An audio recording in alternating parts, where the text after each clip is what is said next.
Welcome to No Filter Doctor, where we cut through the health hype, dig into what's real, what works, and what's backed by evidence. I'm your host, Dr. AK. Let's get started.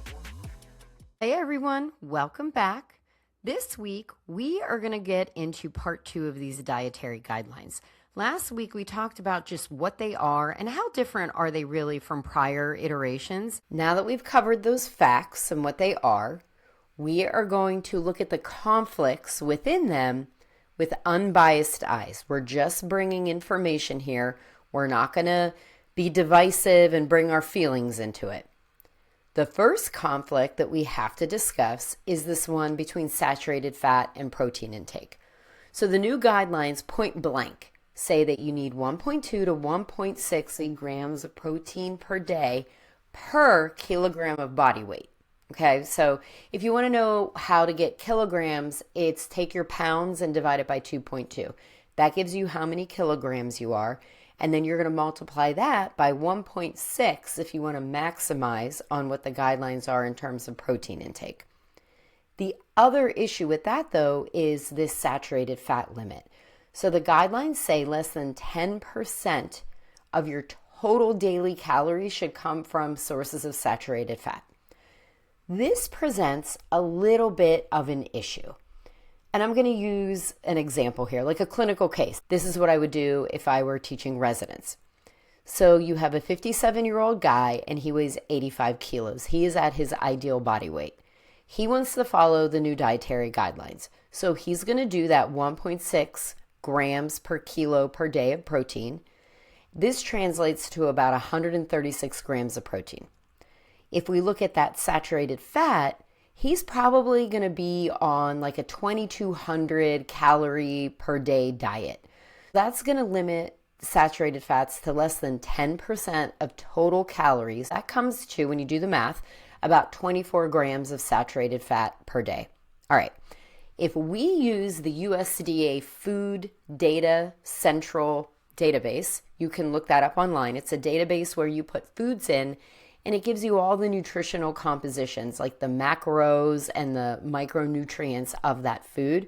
You can go to USDA Food Data Central, go there. If we use that for breakfast, this gentleman can have 3 whole eggs, 1 cup of full-fat Greek yogurt, because remember, the new guidelines are saying no low-fat stuff, full-fat dairy. So 3 whole eggs, a full-fat cup of Greek yogurt, and 1 tablespoon of butter to prepare those eggs, because we are saying we want butter and beef tallow kind of forward in our oils. By the end of breakfast alone, the saturated fat intake is going to be 18 grams. That is 3/4 of the daily recommendation. So the protein intake is still only about maybe 40 grams. So we're way off in terms of our protein targets. When you calculate your protein target for a day, you want to divide it by 3 and make sure you are getting that total amount in even aliquots throughout the day. And we talked about this when we talked about amino acids and essential amino acids. Your body does not have a depot of amino acids to tap into for muscle building and things like that. So you want to spread out your protein intake over the entire day. Well, this gentleman has under 40 grams of protein so far for breakfast, but his saturated fat approaches 18 grams. If we go to lunch, we can do 6 ounces of a lean cut beef, like top sirloin. You can cook it in the oven without adding any fats, and then you can have some steamed broccoli. So now our saturated fat intake reaches about 22 to 24 grams. That is essentially the entire daily amount of saturated fat that you can have, because anything over that is going to put us over that 10%. And we didn't meet our protein requirements. So one of the biggest issues with these new dietary guidelines are, while they do push protein forward, which I'm all about, folks, I'm behind that. I believe in the whole proteins and making sure that we are getting more than the RDA, which is 0.8 grams per kilo per day. That's way under. But when you want the saturated fat to stay under 10%, you can't have full fat dairy And you can't push these red meats as proteins, and the current guidelines do. The current guidelines came right out and said full fat dairy, and they listed red meats. So if we want to stay under the recommended saturated fat threshold, but we still want to receive the recommended amount of protein per day, we are going to need to have the low fat and non-fat dairies. We're not going to be able to use butter and beef tallow. The amount of saturated fat in them is really high. We are going to have to use some vegetable-based oils. We also have to deal with these animal sources of protein. Even the leanest red meat is going to have more saturated fat than other lean cuts of proteins. And they're definitely going to have more saturated fats than plant-based proteins. And a lot of those plant-based proteins were not encouraged. What was encouraged was full-fat dairy, butter, beef tallow, and red meat. This is an issue because as we get older, it is really important that we get those protein amounts. Right around, I would say probably 30, your body goes from this anabolic state where you can kind of do or eat anything and put on muscle, and then you start to go into this catabolic state where you're not really putting muscle back on anymore. So you have to be mindful about your protein intake. You want to meet that leucine threshold that we talked about before for muscle mass development. The clinical problem here, it's not the protein target, it's that protein target with the animal protein intake. There are these large prospective cohort studies that looked at higher plant protein intake, and it was consistently associated with lower all-cause and cardiovascular mortality. And this analysis suggested that replacing animal proteins with plant proteins is associated with a meaningful risk reduction. We've talked about the Nurses' Health Study before. So that study, in addition to the health professionals follow-up study, they replaced 3% of caloric intake from various animal proteins with plant proteins, and again found that there was a lower all-cause mortality. And the strongest associations were when plant proteins replaced those processed red meats and eggs. This separate pooled analysis in JAMA Internal Medicine also found that substituting plant proteins for animal proteins was associated with lower overall and cardiovascular mortality. Again, with most pronounced benefits replacing red meat and egg protein. Lastly, there was a systematic review and dose-response meta-analysis. It was published in BMJ, and it found that plant protein intake was associated with lower all-cause and cardiovascular mortality. So when we are saying we want to decrease saturated fats, we want to increase our protein targets, but we want those protein targets to be mainly animal-based proteins, full-fat dairy, and red meat, that is an internal conflict. You can't really achieve one if you're following the other. There is another contradiction within the guidelines when we talk about whole grains.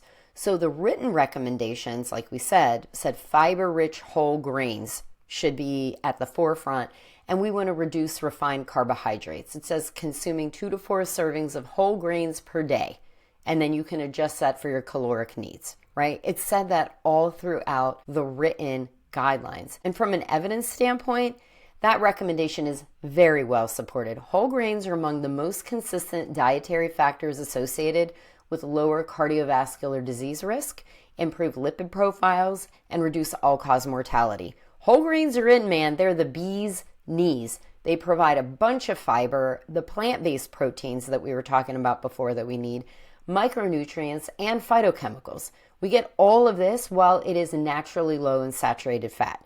And individuals who can't tolerate gluten due to celiac disease or gluten sensitivity, there are non-gluten whole grains such as quinoa, brown rice, and oats. People trying to argue with me about oats. Oats, in and of themselves, do not contain gluten. The problem with oats is oftentimes there's cross-contamination when you're preparing them in those different food factories. They get cross-contaminated with wheat and end up being exposed to gluten.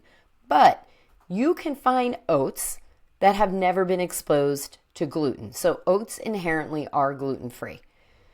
The contradiction emerges when we start to look at these visual representations. So we talked about this already. You have the written guidelines. Those are for dietitians, public policy makers, healthcare providers.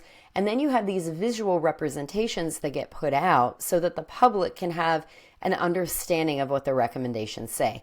Well, if you look at the visual representation on this new food pyramid, whole grains are this like teeny tiny little point of the pyramid. And this is in direct conflict of what those written recommendations are saying in terms of regular consumption of whole grains.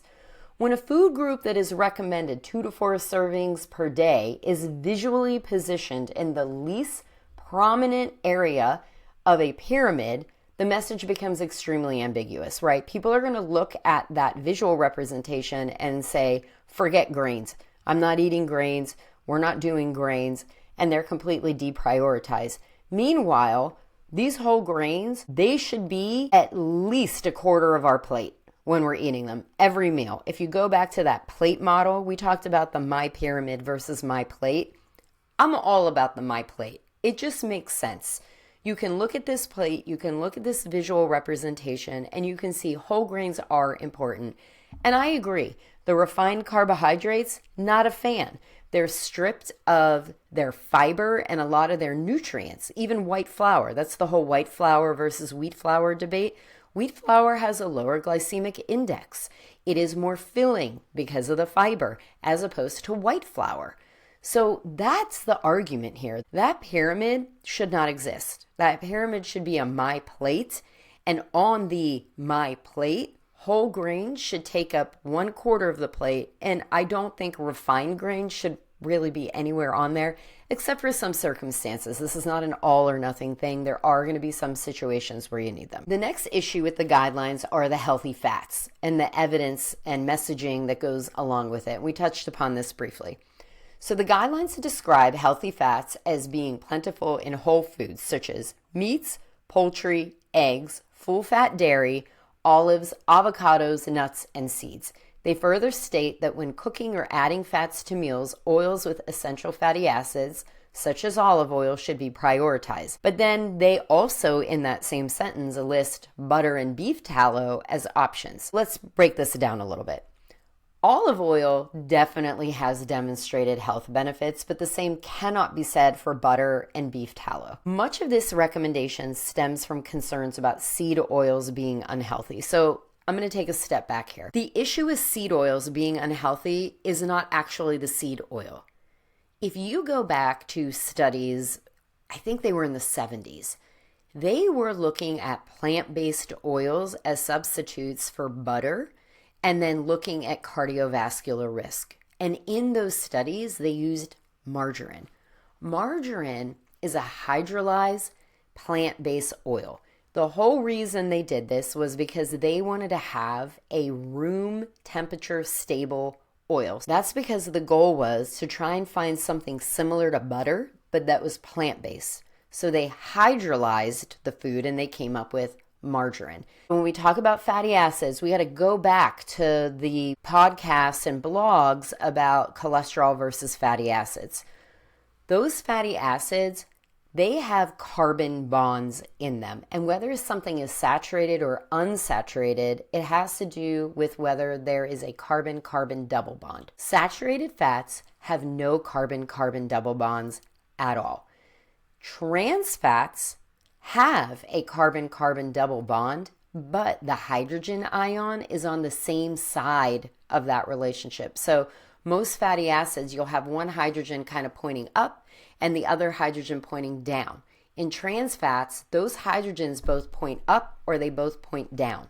When you do that, even though a trans fat is an unsaturated fat, it will behave like a saturated fat, but even worse. So when we go back to those seed oil studies, they included margarine, and the margarine had the trans fat in them. That's why those earlier studies showed that seed oils were so bad.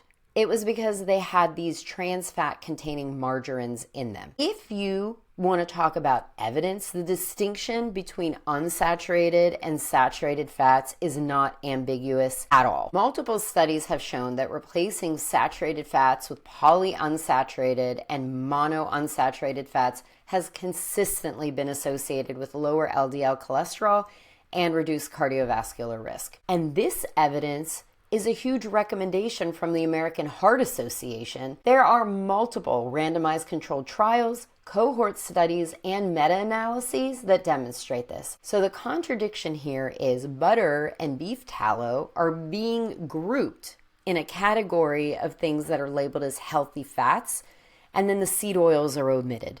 For the average person, this messaging is very muddy. On one hand, we're supposed to limit our saturated fats, right? Less than 10% of our daily calories can come from saturated fats. On the other hand, foods that are rich in saturated fats are visually and verbally represented, and these other high saturated fat containing oils are listed as healthy fats. So why does all of this matter? Why are we going through all of these different contradictions that are within these new dietary recommendations? It's because these are meant to guide public policy and real dietary choices. It's supposed to shape public health messaging. When the internal recommendations are difficult to reconcile with one another, or you have these visual representations that diverge from that, or the recommendations are saying things that the evidence doesn't support, it causes a lot of confusion. And this gets complicated further because nutrition guidance no longer exists in this politically neutral environment. Dietary recommendations have increasingly become a symbol of broader ideology.